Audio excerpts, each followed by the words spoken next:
Something big is happening behind the walls of the Pentagon and out in the California desert. The B-21 Raider is no longer a prototype. The first official flight took place on November 10th, 2023, and the aircraft is deep into testing at Edwards Air Force Base. But here's the real headline. Palmdale's Plant 42 is no longer housing just one bomber.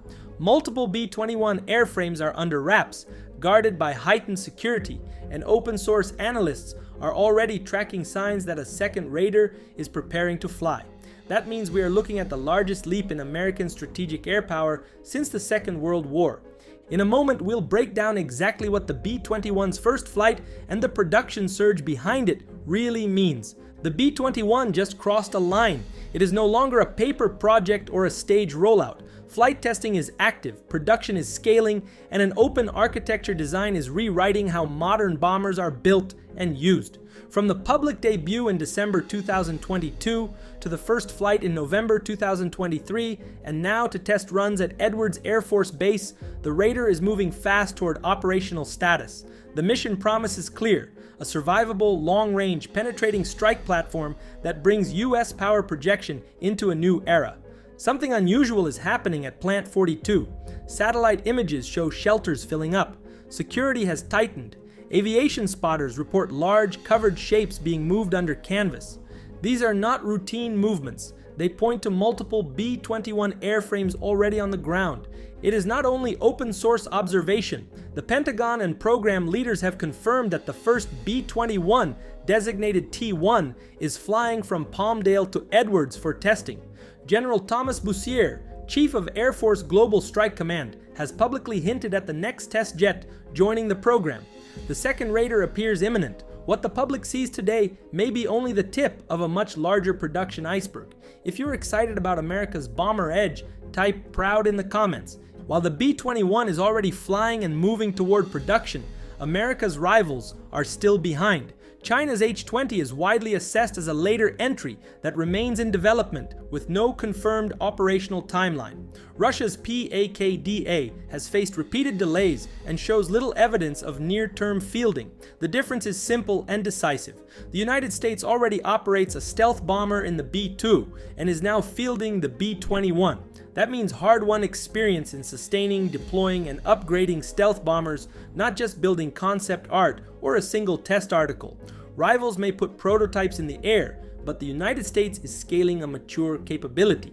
That is why the gap is not only about technology, it is about production, training, logistics, and combat integration, all moving together while others try to catch up. China's H-20 has been teased for years, often in glossy propaganda art, showing a flying wing silhouette. But behind the imagery, hard data is thin. Most assessments suggest it will be subsonic, optimized for range rather than penetrating stealth. Analysts believe Beijing is pursuing a bomber that can threaten Guam and beyond, but whether it can survive inside a dense air defense network is unproven. Russia's PAKDA faces even steeper hurdles. Originally promised for the mid-2020s, the timeline has slipped again and again, with Moscow prioritizing modernization of older Tu-160 airframes. Sanctions and limited aerospace funding have left the PAKDA little more than design studies and mock-ups. That contrast is stark. Where Washington is test flying and building a fleet, rivals are still struggling to leave the drawing board. In strategic terms, the gap is not narrowing, it is widening. Manufacturing edge. Every advanced bomber program faces the same fear. It flies beautifully on day one, then spends the next decade stuck in the hangar or trickling off the line. The B-21 team built the answer into the program from the start: a full digital twin spans design, subsystem integration, and factory flow, so problems are found and fixed in software before they become delays in metal. On the floor, technicians follow augmented reality work guides that cut ambiguity and rework. Robotic stations handle the most precise, repeatable jobs. Artificial intelligence tunes work sequencing, part kitting, and station loading to keep the line moving. This is not the craftsman approach that limited the B-2 to only a handful of aircraft. It is an industrial system designed for repeatability. Program reporting indicates software certification time has been cut about in half compared to legacy efforts, and manufacturing hours have been reduced in key areas. The intent is clear. Build the bomber to fly often, not to sit. Build the factory to scale, not to stall. That is how you turn a breakthrough airframe into a real fleet, and that is why the Raider is positioned to arrive in numbers that matter. The B-21 is the first bomber designed in the age of the digital twin. Every rivet, every wire run, every load test was modeled in virtual space before the first sheet of metal was bent. That means when Northrop Grumman workers in Palmdale touch a part for the first time, they already know it fits. This isn't trial and error the way it was with the B-2, where components had to be hand-shaped and shimmed on the factory floor. Here, speed and precision are built in from day one. Subcontractors like Spirit Aerosystems, Pratt & Whitney, and Collins Aerospace are tied into that same digital ecosystem, moving in lockstep with the prime. The result is an aircraft that comes together faster, cheaper, and with fewer surprises. Manufacturing is no longer the bottleneck, it's the weapon. Budget and economics. By fiscal year 2026, the B-21 Raider is set to absorb a massive budget allocation. Program documents show spending across three main categories: research, development, test and evaluation, procurement, and military construction. This isn't just about buying airplanes, it's about building the entire ecosystem that supports them, from bases to test ranges. When it comes to cost, the Air Force has made it clear that the B-21 is designed with affordability in mind. The target unit cost was originally set using $2,010 as a baseline, a deliberate move to show that the Raider would avoid the runaway price tag of its predecessor, the B-2 Spirit. While no program this ambitious is ever cheap, Northrop Grumman's strategy has been to absorb certain upfront charges as investments in production capacity, smoothing the path to low-rate initial production and eventually full-rate production.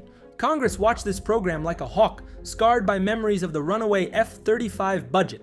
At first, skeptics called the B-21 cost figures fantasy, but year after year, audits confirmed it stayed remarkably clean. The Air Force projects each Raider to cost under $750 million a copy, a staggering drop from the B-2, which ballooned to over $2 billion apiece when the Cold War ended and production was slashed. For once, lawmakers found themselves applauding rather than scolding. A stealth bomber that is not only survivable, but also affordable in numbers, flips the script. The United States is no longer fielding a boutique fleet of exotic aircraft, it is building an arsenal. The takeaway is simple. The B-21 isn't just another stealth bomber. It's being engineered and funded to be sustainable, scalable, and actually fielded in meaningful numbers. That's the exact opposite of what happened with the B-2, which ended up capped at just 21 aircraft due to ballooning costs. Test tempo / second airframe. The B-21 Raider first flew in November 2023, marking the beginning of a rigorous test campaign at Edwards Air Force Base. The pace is fast, with telemetry systems streaming live data from each sortie to help engineers close out test cards more efficiently than older programs ever could. Even more telling is what's happening on the production floor. A second B-21 is already imminent, signaling that the program isn't just surviving testing, it's thriving. Multiple test aircraft in parallel allow schedules to compress and risks to be spread across different airframes. This approach de-risks the program, accelerates the handoff to operational units, and avoids the bottlenecks that plagued earlier stealth aircraft development. For the Air Force, having more than one Raider in the air isn't just about redundancy, it's about confidence that the program is on track, resilient, and designed to hit its milestones on time. Open architecture and upgradability. One of the defining features of the B-21 is its open systems architecture. Unlike older platforms that required years of redesign just to integrate a new sensor or weapon, the Raider was engineered for rapid software-driven upgrades. That means electronic warfare suites, advanced sensors, and even new weapons can be inserted far faster than in the past. The architecture also sets the stage for optional manning in the future, and it positions the B-21 as the centerpiece of a larger family of systems, able to share targeting data seamlessly with satellites, drones, and aircraft like the F-35. In simple terms, the Raider is built not just for today's missions, but to evolve for the next 50 years. This is where the B-21 breaks every mold. Instead of locking in avionics that will be obsolete in 10 years, it is built with open architecture. That means modules can be swapped in and out like apps on a phone. Need electronic warfare gear? Plug it in. Need a module to control drone wingmen? Upload it. Need new software? Push the update across the fleet overnight without ever towing the jet into a hangar. In past generations, adding capability meant grounding aircraft for years while engineers tore out wiring looms. With the B-21, the upgrade cycle moves at the speed of code. Adaptability is its secret weapon. Stealth/range/payload. The B-21 advances low observable technology beyond what the B-2 Spirit pioneered. Newer stealth materials and refinements in shaping reduce signatures across multiple spectrums, while also lowering the maintenance burden. This aligns with what the Air Force calls the daily flyer ethos, meaning the Raider is designed to be turned around and flown again without excessive upkeep. Its range is another strategic advantage. The B-21 can strike intercontinental targets without having to be based in theater, a capability US defense leaders highlight as a key deterrent. When it comes to payload, the Raider reflects a modern philosophy: precision over mass. Instead of carrying sheer tonnage, it is optimized for advanced precision-guided munitions. Crucially, it is also dual-capable, giving the US both nuclear and conventional strike options in a single stealth platform. Stealth is not a static technology. The B-2's coatings required endless hours of touch-up to keep radar returns minimal. The B-21 uses new composites and advanced skin treatments that dramatically cut that maintenance burden. This is what the Air Force means by daily flyer, a stealth bomber that can launch sorties with the rhythm of a conventional aircraft. Range is equally critical. A platform that can launch from the American mainland and hold distant targets at risk removes the need for vulnerable forward bases. And payload philosophy has shifted. Where Cold War bombers were built to haul massive iron bombs, the Raider is optimized for precision-guided munitions that achieve more with less tonnage. Dual capable for both nuclear and conventional strike, it embodies flexibility over brute force. ISRMU LTIMISSIONROLE. Beyond strike missions, the B-21 is being positioned as an information node. Its sensor fusion is designed not just to guide its own weapons, but also to collect and share intelligence. This includes passive collection modes, such as electronic intelligence and communications monitoring, which allow it to map out adversary networks without revealing itself. In practice, this means the Raider can enable other shooters in the battle space without even releasing ordnance. It extends the reach of allied systems, serving as a silent enabler in the larger kill web. Imagine a strike package in the Pacific. As fighters and drones push forward, the B-21 is not only invisible on radar, it is quietly mapping adversary emitters, relaying targeting coordinates, and synchronizing the wider battle network. In this role, the Raider becomes a sensor node as well as a shooter. Passive collection allows it to build an intelligence picture without breaking cover, while active data links push information to submarines, satellites, or carrier groups. Program officials have also hinted at the possibility of controlling autonomous teammates directly from the cockpit, turning the bomber into a command ship for unmanned systems. That versatility shifts it from being just a platform to being a force multiplier, extending the reach and lethality of every asset around it. Strategic impact. The B-21 is also central to America's long-term strategic posture. It strengthens the air leg of the nuclear triad by remaining recallable, which adds a layer of flexible deterrence that missiles cannot provide. Equipped with the long-range standoff LRSO weapon, it secures its role in the nuclear mission.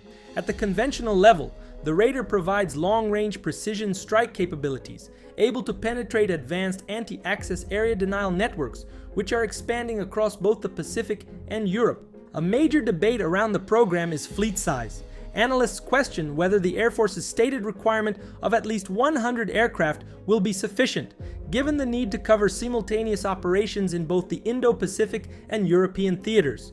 Some think tanks and former officials argue that the real requirement may be closer to 200 or even 300 aircraft, but those figures remain subject to budget realities and strategic reassessments. What is clear is that fleet size will determine whether the B-21 is a niche asset or a true backbone of US power projection.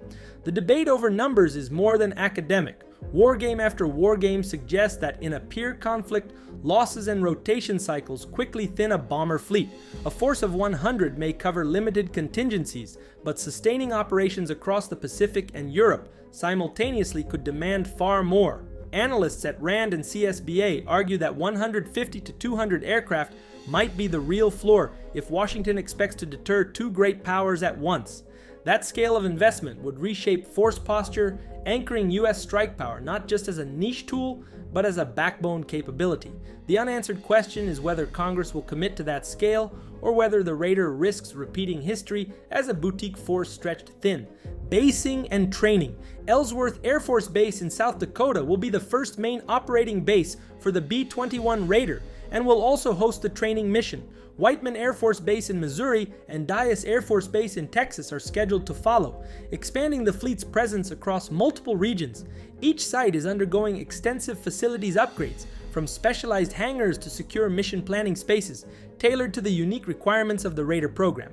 Training for B-21 crews will evolve directly from lessons learned on the B-2, but with new approaches that reflect advances in technology. This includes simulation-heavy syllabi, designed to maximize training efficiency while reducing aircraft hours. Early pilots and maintainers are being prepared not just for flying sorties, but for operating the Raider as a system of systems node. The program aims to create a generation of operators comfortable with both stealth tactics and network-centric warfare. Industrial pride/national capacity. The B-21 is not just an aircraft, it is also a statement of national capacity. Built by Northrop Grumman in partnership with a wide network of suppliers, the program involves contributions from across dozens of US states. Composites, avionics, engines, and software all come together in a tightly coordinated supply chain that demonstrates the United States can still produce complex aerospace systems at scale. The workforce behind the Raider is often described as a point of pride. From technicians on the factory floor laying up composite panels, to engineers running test cells, to small subcontractors building critical components, the program has become a snapshot of industrial mobilization in the 21st century. For supporters, the Raider is proof that the US defense industrial base, though stressed, can still rise to meet national security demands. Behind every Raider rolling out of Plant 42 is a workforce that blends generations. Engineers who once worked on the B-2 are training a new cadre of designers fluent in digital tools. Technicians on the line include second-generation aerospace families passing down composite layup skills while working alongside young specialists in augmented reality assembly. It is a rare snapshot of continuity in America's defense industrial base, showing that the capacity to field complex systems is not lost, it is being renewed in real time. Deterrence closer.